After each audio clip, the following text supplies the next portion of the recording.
Au nom du Père et du Fils et du Saint-Esprit, ainsi soit-il. Dans l'oraison d'aujourd'hui et donc de cette semaine, nous demandons au bon Dieu d'augmenter en nous la religion.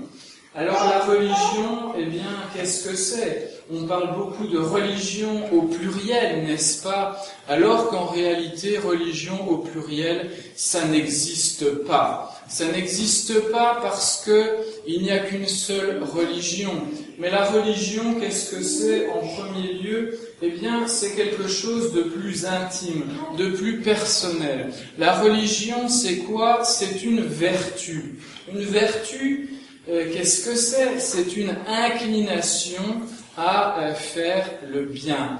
Donc une inclination à faire le bien, quel sera le bien qui sera l'objet de la vertu de religion, vertu surnaturelle ? Ce sera de rendre à Dieu le culte qui lui est dû. Donc dans la vertu de religion, vous avez cette notion de rapport à Dieu, de relation à Dieu et de devoir envers le bon Dieu. Et donc, c'est pour cette raison que les théologiens classent cette vertu de religion sous la vertu de justice. La vertu de justice, de façon générale, c'est rendre à chacun ce qui lui est dû. Et donc la vertu de religion, ce sera rendre à Dieu le culte qui lui est dû. Et donc vous le voyez que à un niveau social, au niveau de la société, à un niveau public, à un niveau plus général par rapport à l'humanité, vous voyez que la religion, dans ce cas-là, est une nécessité. Une nécessité parce que Dieu existe et parce que donc, s'il existe, ce qui est le cas, nous devons lui rendre le culte et les honneurs qui lui sont dus, tout simplement. De même que nous devons rendre aux hommes, aux autres hommes, les devoirs qui leur sont dus. Chacun selon sa place, chacun selon sa position, chacun selon des circonstances particulières. C'est la vertu de justice qui a d'ailleurs plusieurs aspects, mais ce n'est pas l'objet aujourd'hui. Et donc on la connaît, les hommes prétendent la pratiquer, les sociétés prétendent imposer la justice sociale, etc. Mais qu'en est-il en réalité ? Eh bien dans le monde naturaliste dans lequel nous sommes, dans le monde naturaliste dans lequel on a évacué donc le bon Dieu, eh bien il ne sera pas possible en réalité de pratiquer la véritable vertu de justice vis-à-vis des autres hommes. Pourquoi ? Eh bien parce qu'on ne la pratique pas d'abord vis-à-vis de Dieu. On ne pratique pas la religion, on ne pratique pas la vraie religion. Vous le voyez également, bien sûr, puisqu'il s'agit de rendre à Dieu le culte qui lui est dû, la conséquence principale, c'est qu'il n'y a qu'une seule religion. Il n'y a qu'un seul culte dû à Dieu, qu'un seul véritable culte, parce que quand on dit le culte qui lui est dû, ça implique un culte véritable, ça implique non pas différents cultes qui se contrediraient les uns les autres, ça implique donc une seule attitude bonne possible vis-à-vis de Dieu. Donc, il n'y a par conséquent qu'une seule véritable religion, une seule manière, si vous voulez, de rendre à Dieu le culte qui lui est dû. Cette religion, bien sûr, c'est la religion catholique, et ça veut dire que ce qu'on appelle religion, au pluriel, ce qu'on appelle autres religions, en réalité ne sont pas des religions. Ce ne sont pas des religions parce qu'elles ne rendent pas au vrai Dieu, ou elles ne rendent pas à Dieu, eh bien, un culte qui lui est dû. Soit tout simplement parce qu'elles n'adorent pas de véritable Dieu, ainsi les religions païennes, ainsi l'hindouisme, le bouddhisme, etc.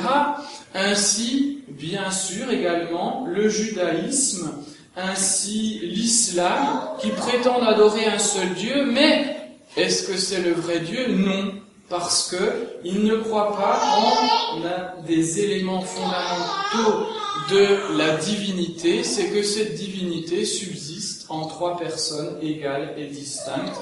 Je vous en ai parlé il y a un mois, n'est-ce pas, de ce dogme très important de la Sainte Trinité.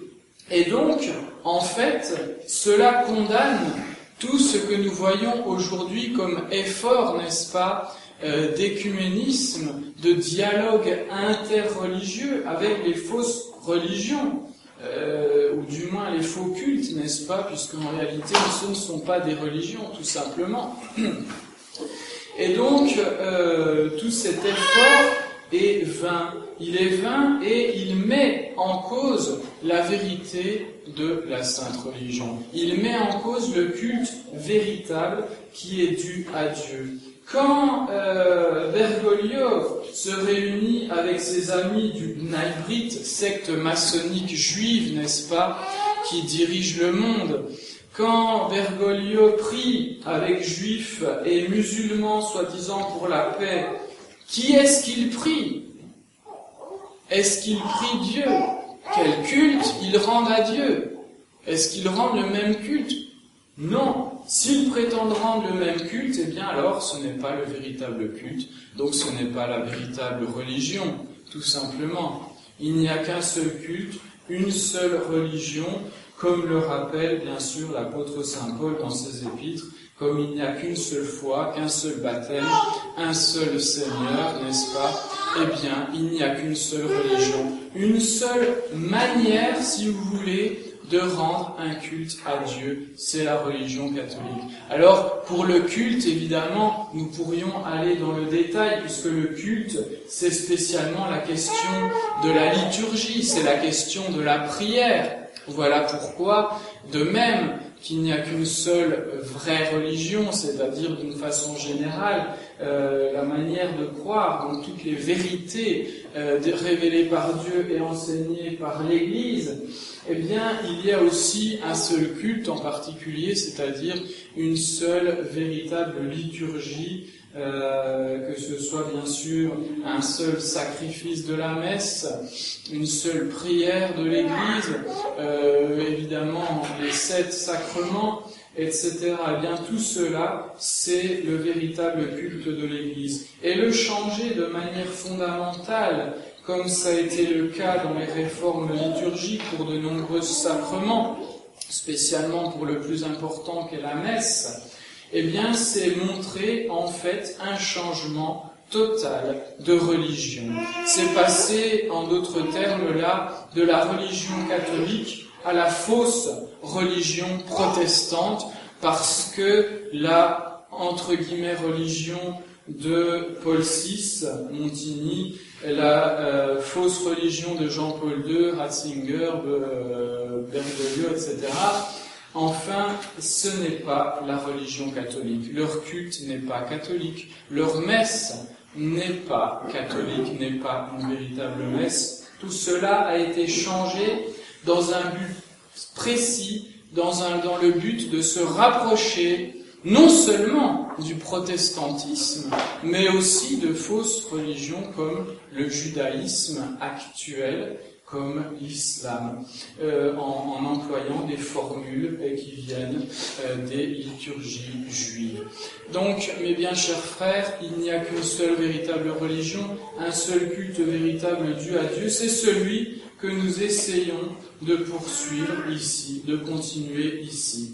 Nous n'avons pas changé, il n'y a pas à nous appeler intégristes, traditionnalistes, etc. Non, nous sommes la vraie religion, nous sommes catholiques. Ce sont les autres qui sont protestants, modernistes, naturalistes, rationalistes, etc., n'est-ce pas? Mais nous sommes simplement catholiques. Les conséquences dans la société, eh bien, c'est que la société devrait reconnaître la seule et unique et véritable religion, la religion catholique. C'est que, comme le rappelait le pape Pie IX, et en condamnant cette proposition mauvaise, cette proposition, comme hérétique, cette proposition des libéraux, n'est-ce pas, du XIXe siècle, mais encore valable aujourd'hui, puisque c'est la thèse officielle de Bergoglio, c'est la thèse officielle, et il l'a dit mot pour mot, de Ratzinger, ex-Benoît XVI, ou jamais Benoît XVI, qui n'a jamais été véritablement pape, n'est-ce pas? Donc cette thèse qui consiste à dire que l'État doit être séparé de l'Église et l'Église de l'État. C'est condamné mot pour mot par le pape Pie IX. Cela signifie, mot pour mot, que l'Église ne doit pas être séparée de l'État, ni l'État de l'Église. Cela signifie que la société civile doit reconnaître le véritable Dieu et doit reconnaître la véritable religion et uniquement la véritable religion. Un État, un bon État, doit reconnaître uniquement la religion catholique. Peut tolérer dans une certaine mesure de faux cultes, de fausses religions, mais doit favoriser la religion catholique et ne doit pas favoriser les fausses religions. Au contraire, un véritable État, une véritable société civile doit faire en sorte,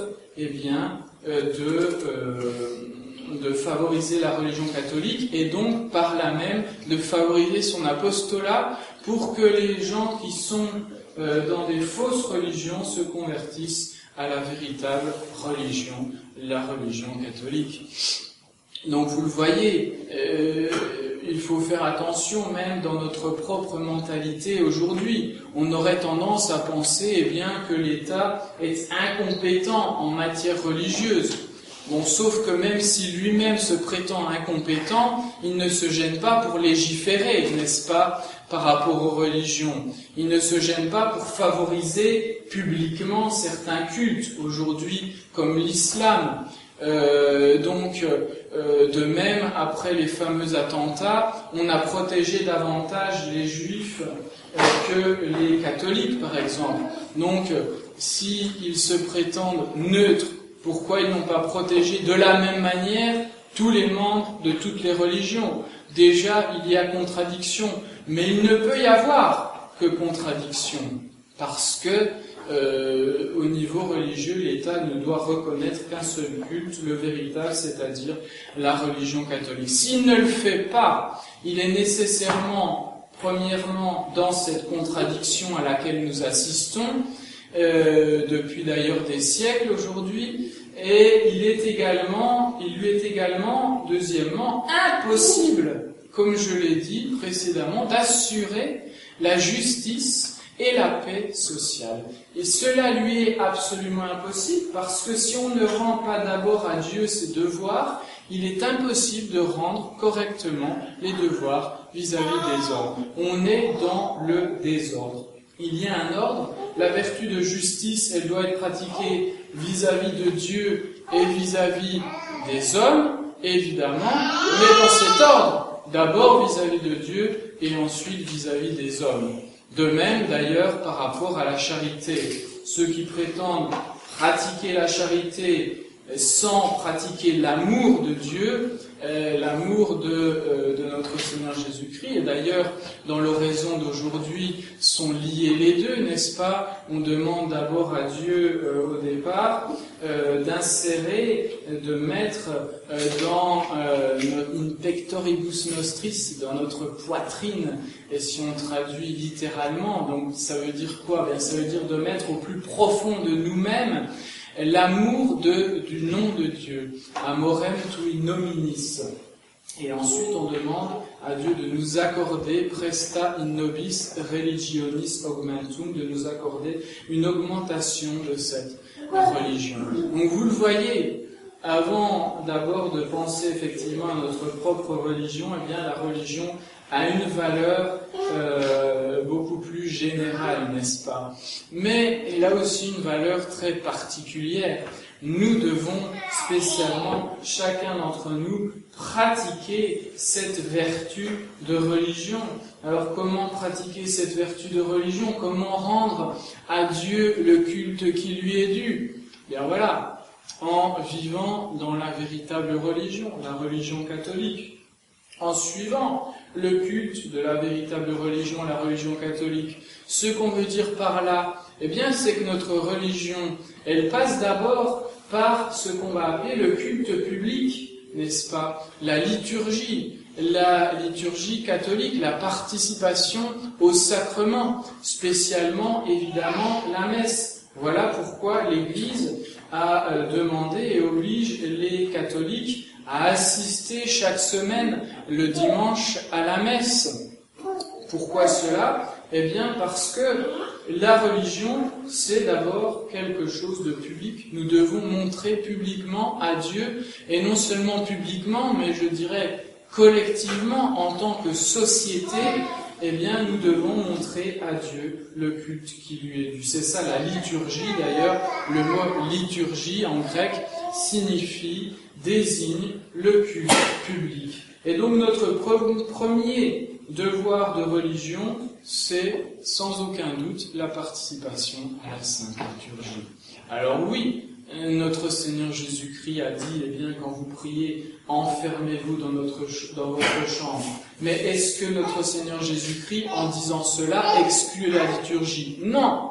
À de nombreux autres moments de sa vie, il nous montre le contraire. Combien de fois notre Seigneur Jésus-Christ va participer aux fêtes liturgiques? À l'époque, la liturgie, c'était la liturgie juive, jusqu'à ce que notre Seigneur, évidemment, institue les sacrements du Nouveau Testament, de cette nouvelle alliance, et donc les sacrements de l'Église catholique, seul véritable sacrement aujourd'hui. Eh bien, notre Seigneur Jésus-Christ, combien de fois le voyons-nous aller au temple de Jérusalem prier? Combien de fois le voyons-nous dans les synagogues, n'est-ce pas? Dans les synagogues pour prier, pour prêcher. Donc, il ne faut pas mettre une opposition fictive, comme le font toujours les ennemis de la foi, entre vie privée et vie publique. Dire, eh bien, la prière, c'est quelque chose de purement privé, dans sa chambre et en invoquant les paroles de notre Seigneur Jésus-Christ, c'est oublier tout ce que notre Seigneur Jésus-Christ a montré par ailleurs comme prière publique. C'est oublier, bien évidemment, ce que montrent les apôtres dès après la Pentecôte, comme je vous le rappelais le jour de la Pentecôte, comme nous le voyons dans le chapitre 2 des Actes des Apôtres. Eh bien, il y a cette prière dès le commencement de l'Église, cette prière liturgique, cette prière publique, ces réunions pour la fraction du pain qui désigne la messe, bien évidemment, et ces réunions de prière. Donc vous le voyez, eh bien, chers frères, le premier point pour notre religion, c'est évidemment la prière publique, la prière liturgique. Nous ne devons pas pour autant en négliger la prière privée. D'ailleurs, voilà pourquoi je commente souvent les prières de l'Église, les prières liturgiques, comme cette oraison d'aujourd'hui.